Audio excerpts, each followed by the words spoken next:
Assalamualaikum warahmatullahi wabarakatuh. Di sini saya dan teman-teman saya akan menjelaskan tentang algoritma RC4. Sebelum ke codingannya, algoritma RC4 adalah algoritma stream keeper yang berarti ia menginskripsi data 1 byte pada satu waktu. Algoritma RC4 terdiri dari dua bagian utama. Yang pertama, case scheduling algorithm atau KSA dan pseudo random generation algorithm atau PRGA. Di sini saya akan menjelaskan tentang algoritma KSA, yaitu ini. Algoritma KSA atau case scheduling algorithm adalah proses inisialisasi yang menggunakan kunci enskripsi untuk mengatur array pemutasi awal. Langkah-langkah KSA adalah sebagai berikut. Yang pertama, buat array S yang berisi nilai-nilai dari 0 hingga 255. Kedua, inisialisasi variabel J ke 0. Ketiga, lakukan iterasi melalui array S dan untuk setiap elemen SI, tukar elemen tersebut dengan elemen lain berdasarkan nilai kunci dan indeks J. Cara kerjanya KSA sebagai berikut. Yang pertama, inisialisasi array S. Buat array S yang berisi nilai-nilai dari 0 hingga 25. Jadi S akan berisi urutan 0 sampai angka 255. Yang kedua, inisialisasi variabel J. Sama seperti inisialisasi S, tetapkan variabel J ke 0. Yang keempat, proses permutasi.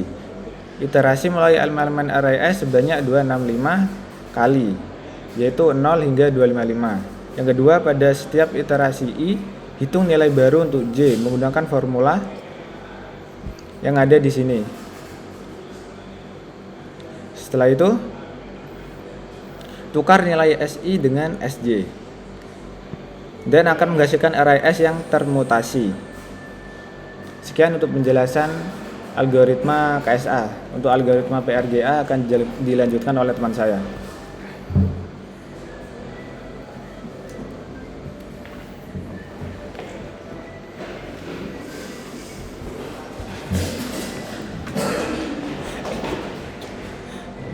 Baik, untuk yang selanjutnya, perkenalkan, nama saya Reza Dwi Anggara dengan NIM 2210651037. Untuk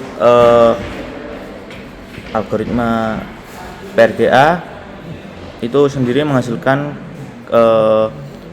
case stream, yaitu aliran byte pseudo random yang akan digunakan untuk mengenkripsi atau mendekripsi pesan.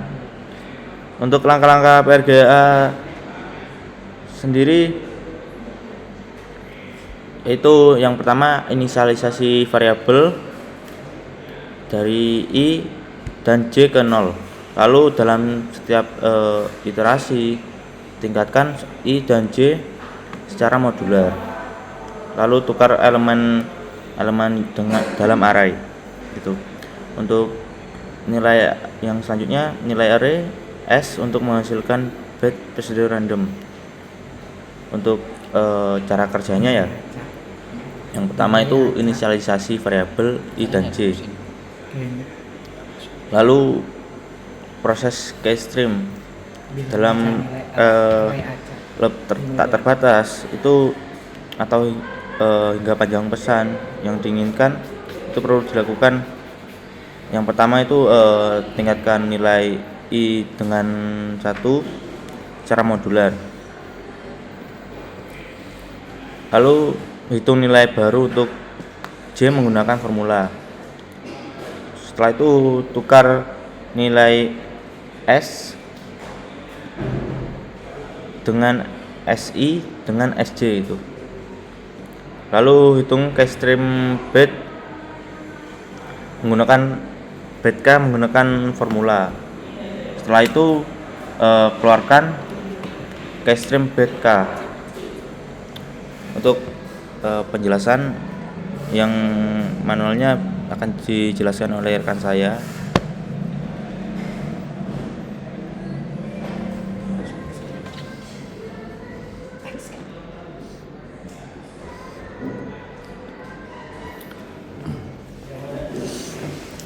Oke, untuk selanjutnya adalah penjelasan manual.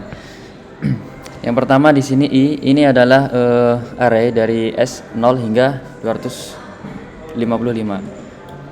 Sehingga ke bawah sini akan menghasilkan sampai 255. Terus SI ini hasil dari I ini, sehingga tinggal mengcopy atau menyalinkan saja dari I ke SI ini. Terus selanjutnya adalah key. Pada KI sama dengan KI modulo len key ini adalah bisa dilihat di atas ini rumusnya, yaitu if mod A13 ini maksudnya adalah mod 13 ini, yang ketiga ini bisa dilihat di sini seperti ini. Terus sama dengan 097, terus if mod A13 lagi sama dengan ini dan menghasilkan 97. Setelah menghitung rumus nanti bisa ditarik ke bawah dan hasilnya akan muncul sendiri nanti. Terus yang J ini merupakan nilai acak, sehingga nilai acak yang diperoleh dari ini adalah seperti ini.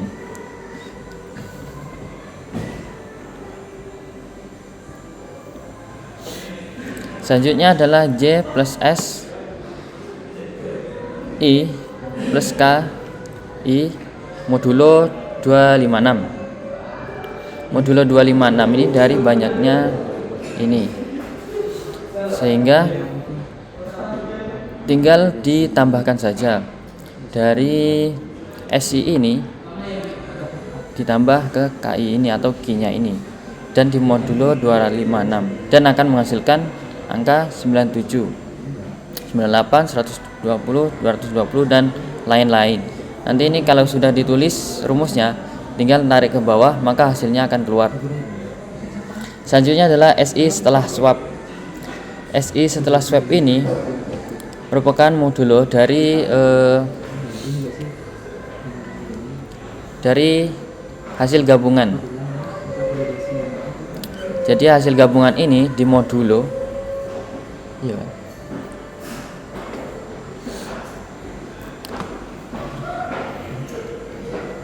penukaran angka ini sama ini ditukar.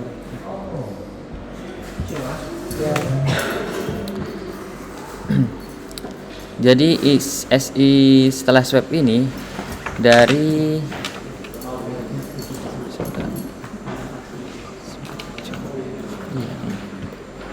pertukaran dari KI atau Q-nya dan SI dan akan menghasilkan 97 ini. Nanti terus diulang sampai mendapatkan semua angkanya. SJ setelah swap ini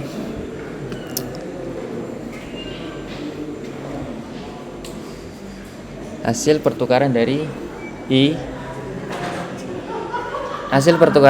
sama SJ, sehingga akan menghasilkan angka seperti ini. Sebenarnya jika sudah tahu rumusnya maka menyelesaikan ini akan lebih mudah. Untuk selanjutnya yang kedua akan jelaskan teman saya.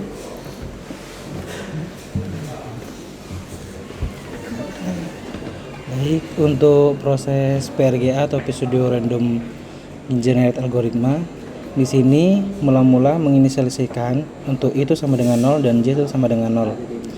Setelah itu untuk yang kedua itu mengetahui nilai I, di mana dengan rumus modulo untuk di sini kita mengambil dari nilai 0 yang ada di sini. Habis itu ditambah dengan 1 dan di modulo dengan 256. Nanti hasilnya jika misalkan hasilnya 0, maka angka yang kedua ini yang akan ditampilkan. Terus sampai ke bawah rumusnya seperti itu sama saja. Habis itu untuk yang ke J ini adalah hasil dari ini KSA step 255 yang berpacuan pada codingan hasil running tadi. Ini jadi J yang pertama itu adalah I atau S yang pertama. Kalau ini kan yang 39 tuh S ke 0, jadi yang ke 1 itu 205 dan seterusnya. Nah, untuk yang S ke I ini didapatkan dari hasil PRGA yang dihasilkan dari codingan yang telah dijalankan yang tadi. Sama saja, S ke I, S ke 1 itu 145, itu S yang kedua 38, S ketiga 165 dan seterusnya. Jadi menyesuaikan dengan yang ada di sana.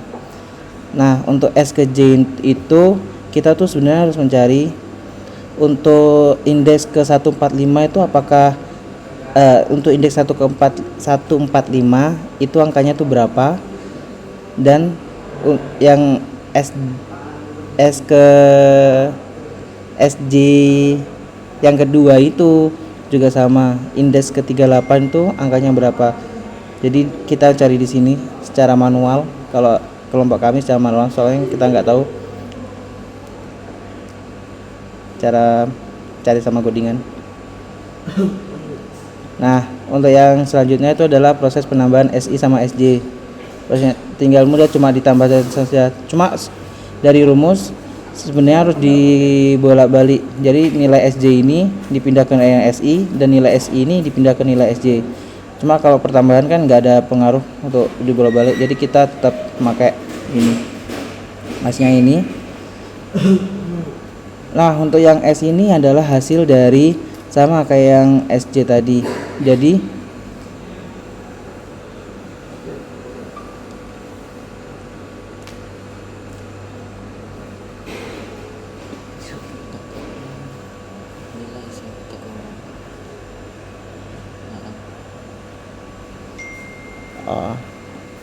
S ini adalah nilai indeks dari ini 186 yang kita cari di PRGA juga. I sama dengan 1 di situ. Jadi untuk nilai indeks dari 186 itu ada 75, untuk 38 itu ada 141 dan seterusnya. Nah, untuk nilai K-nya sendiri ini kita dapat tuh dari nilai nilai indeks dari 75 di PRGA juga. Jadi seterusnya kayak gini. Nah, untuk nilai ASCII-nya ini kita dapat dari ini plain text. Jadi awalnya itu adalah kata makmur, terus kita ubah menjadi desimal.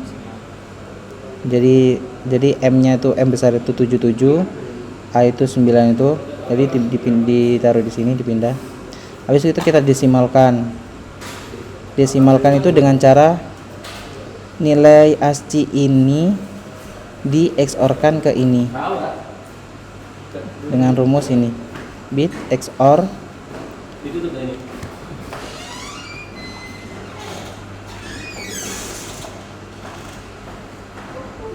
ya, nanti hasilnya akan desimal. Ini desimalnya. Lah, untuk karakter ini kita mencari di Google nilai karakter, nilai desimal dari 31 tuh karakternya apa. Ini hasilnya kita. Ini adalah hasil Ciphertext.